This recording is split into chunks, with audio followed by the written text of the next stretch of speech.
Bismillahirrahmanirrahim. Assalamualaikum warahmatullahi wabarakatuh. How are you, my beloved students? Okay, for in this time, I would like to discuss material about short functional text. But before that, we can pray together.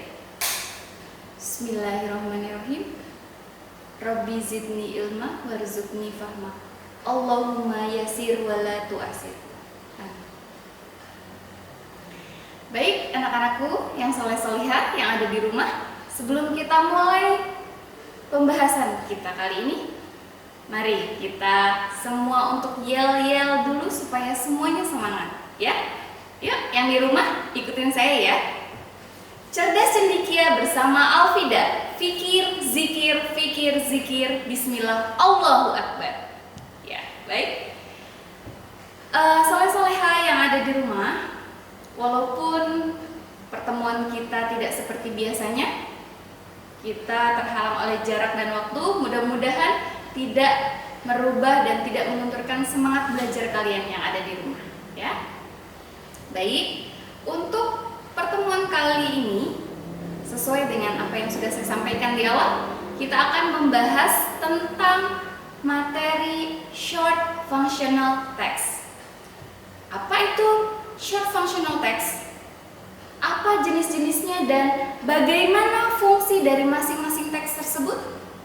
Kita bahas di berikut ini. Nah, baik soleh-solehah yang ada di rumah semuanya, untuk kali ini sesuai dengan apa yang saya sampaikan tadi di awal, kita akan mempelajari tentang short functional text atau bisa disebut juga sebagai teks fungsional pendek. Di sini short functional text itu adalah short text that has particular meaning and purpose and can be used in our daily life. Jadi, teks pendek ini memiliki fungsi, makna dan tujuan dari yang kita gunakan dalam kehidupan kita sehari-hari. Baik, kita masuk ke 3 contoh yang termasuk dalam short functional text. Apa saja? Yaitu yang pertama, short message atau pesan singkat. Lalu yang kedua, notice. Notice ini adalah sebuah pemberitahuan. Lalu contoh yang ketiga yaitu announcement. Announcement adalah pengumuman. Kita akan membahasnya satu persatu ya. Baik, kita simak untuk yang pertama yaitu short message. Short message ini adalah pesan singkat yang berupa SMS, email, ataupun memo. Kita sudah sering ya mendapatkan SMS dalam kehidupan kita sehari-hari. Untuk saat ini mungkin penggunaan SMS lebih jarang, dan yang biasa kalian gunakan contohnya adalah WhatsApp, BBM, dan chatting-chatting yang lainnya. Lalu email dan memo. Baik. Untuk karakteristik short message, yaitu ada 4 karakteristik. Yang pertama ada pengirimnya, lalu yang kedua ada penerima, yang ketiga pesannya singkat, dan yang keempat isinya jelas. Baik, kita masuk ke dalam contoh dari short message. Tadi kita sudah menampilkan ada 3 contoh, yaitu SMS, lalu email, dan memo. Untuk contoh SMS bisa kita lihat di handphone kita masing-masing ya. Ada WhatsApp. Nah, itu adalah contoh WhatsApp itu bisa dibilang sebagai SMS dan chatting-chatting yang lainnya. Ini saya akan memberikan 2 contoh email dan memo. Bisa dilihat ada sebuah kertas yang biasanya bisa ditempel di kulkas, di PC, atau di benda-benda yang lainnya. Di sini saya memberikan contoh ada sebuah tempelan yang saya taruh di kulkas, bertuliskan, Dear Zaid, wash your hands with a soap before and after eating. Your mom. Nah, ini disebut short message dalam bentuk memo. Baik, di sini penerimanya adalah Zaid. Lalu pesan ini dikirim oleh ibunya. Ibunya berpesan agar Zaid mencuci tangan menggunakan sabun sebelum dan sesudah makan. Baik, ini adalah pesan memo. Lalu yang kedua, ini adalah email. Bisa kita lihat email di sini pengirimnya adalah Evita Bunda Humayroh. Di sini email ini ditujukan untuk Zahira 01. Bisa dilihat ya. Bisa kita baca bersama. Zahira, please remember to stay at home so we spare it from the virus. The virus is contagious. Nah, di sini bisa kita artikan pesan ini ditujukan untuk Zahira supaya Zahira tetap berada di rumah karena virusnya sangat berbahaya dan menular. Begitu. Baik, contoh yang kedua ini adalah sebuah email. Kita lanjutkan untuk notis atau pemberitahuan. Baik, notis atau pemberitahuan ini dibagi menjadi 4 tipe. Tipe yang pertama, yang A, adalah command, yaitu sebuah perintah. Lalu yang B adalah caution, yaitu sebuah peringatan. Lalu yang ketiga, information atau informasi. Dan yang terakhir yaitu prohibition, yaitu sebuah larangan. Baik, kita akan membahasnya satu persatu. Saya akan berikan contohnya.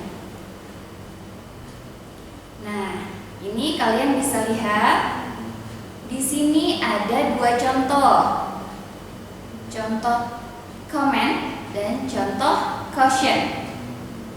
Bisa kalian lihat di sini yang bergambar ada warna merah, silence isn't in progress. Nah, ini adalah bentuk contoh dari command atau perintah. Lalu yang kedua yang berwarna kuning bisa kalian lihat, example of caution atau peringatan. Di sini menerangkan bahwa lantainya basah. Jadi ini adalah sebuah peringatan. Hati-hati supaya kita berjalan lebih slowly, pelan-pelan supaya tidak terpeleset. Gitu. Kita lanjutkan ke 2 contoh berikutnya. Baik. Bisa kita perhatikan di sini ada 2 contoh informasi dan contoh prohibition atau sebuah larangan. Di sini contoh yang ada di gambar pagar ini adalah tentang informasi sebuah jadwal. Mungkin ini bisa kita artikan sebagai jadwal sebuah klinik atau jadwal bukanya sebuah toko. Di sini ada harinya, lalu jam-jam bukanya dibuka pada saat kapan saja. Nah, ini adalah sebuah informasi. Lalu contoh yang keempat yaitu prohibition atau larangan. Kalian bisa lihat di sini ada lingkaran merah yang dicoret ya, yang di garis ke bawah. Nah, ini adalah sebuah larangan. Artinya kita tidak diperbolehkan. Nah, di sini ada staff only.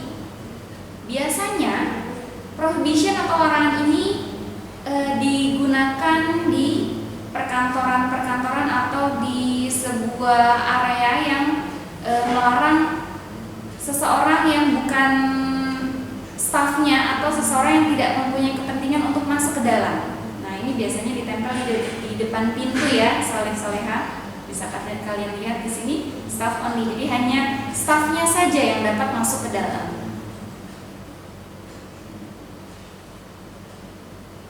Baik, itu tadi. Lalu yang ketiga, ya, short functional text. Contohnya yang ketiga yaitu adalah announcement atau pengumuman. Nah, ini adalah salah satu jenis functional text yang berisi tentang pengumuman atau pemberitahuan yang memiliki karakteristik sebuah title dan explanation.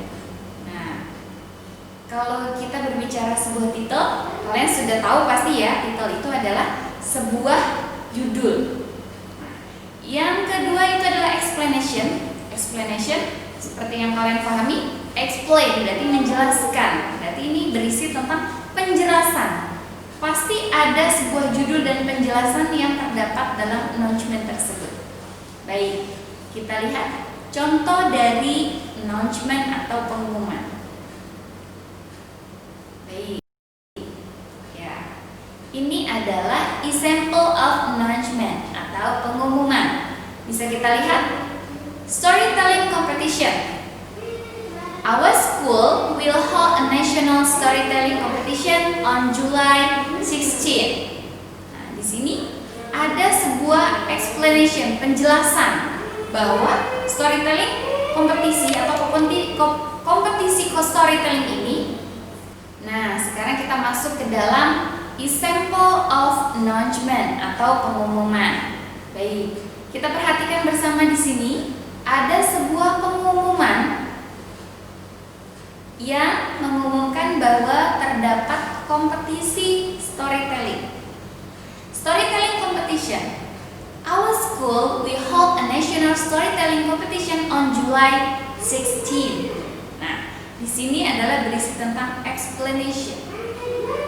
For students who are interested to join the competition, please contact Mr. Ibrahim for further information. Thank you. Di sini adalah sebuah informasi yang kedua. Siapa yang ingin mengikuti atau berpartisipasi, join this competition, bergabung dalam kompetisi ini, silahkan hubungi Mr. Ibrahim untuk melanjutkan informasi atau informasi selanjutnya. Nah, ini adalah dua explanation yang terdapat dalam sebuah announcement atau pengumuman tersebut. Yang pertama, terdapat tanggal di mana kompetisi tersebut akan dilaksanakan, yaitu tanggal 16 Juli tahun 2020. Lalu ada kontak person atau orang yang dapat dihubungi, yaitu Mr. Ibrahim. Nah, di sini kita bisa lihat ketika ada sebuah contoh, misalnya kalian mengerjakan soal-soal ujian, ketika ada soal tentang announcement atau pengumuman yang berkaitan dengan short functional text. Misalnya ada contoh soal seperti ini. What is the title? What is the title? Apakah judul dari pengumuman tersebut? Nah, kalian bisa menjawab dengan the title of announcement is storytelling competition. Ini yang saya tulis dengan tulisan yang tebal, ini merupakan sebuah title atau judulnya, gitu ya. Lalu misalnya ada lagi contoh soal menanyakan when will the competition? Kapan kompetisi itu akan diselenggarakan? Nah, bisa kalian lihat di sini ada Juli 16 tahun 2020. Nah, bisa kalian cantumkan. Ini adalah explanation atau penjelasan di mana tanggal tersebut akan diselenggarakannya kompetisi storytelling. Lalu ada lagi, misalnya ada sebuah pertanyaan, who is sender of the message? Misalnya, siapakah yang mengirim pesan atau sebuah pengumuman ini? Who is the sender of the announcement? Misalnya, kalian bisa jawab, the sender of the announcement is management of school. Nah, bisa juga seperti itu, manajemen sekolah. Bisa juga kalian menjawab the sender of announcement is organizing committee. Ini juga bisa. Organizing committee itu berarti adalah sebuah panitia. Yang mengirimkan contoh pengumuman tersebut adalah panitia dari penyelenggara lomba tersebut. Nah, Begitu anak-anakku soleh-soleha yang ada di rumah. Ini adalah contoh atau pembahasan kita mengenai short functional text. Jadi seperti yang kita bahas tadi, ada tiga contoh ya. Ada 3 contoh yang termasuk dalam short functional text, yaitu short message, notice, dan announcement.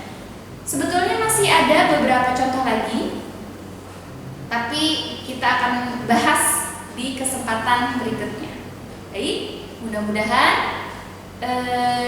pada kesempatan kali ini kita dapat memetik sebuah ilmu yang bermanfaat untuk kita semua.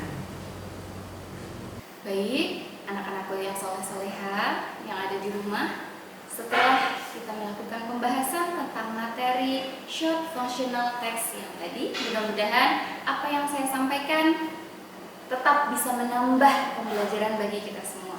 Dan untuk kalian yang ada di rumah, jangan lupa jaga kesehatan, keep strong, keep healthy, and stay at home. Jangan lupa jaga kebersihan, membantu orang tua kita di rumah, dan tetap jaga sholat 5 waktunya. Baik, mungkin itu saja yang dapat Ibu sampaikan pada kesempatan kali ini. Mudah-mudahan Allah senantiasa memberikan kemudahan dan kelancaran untuk kita semua dalam menuntut ilmu. Akhir kala, Assalamualaikum warahmatullahi wabarakatuh.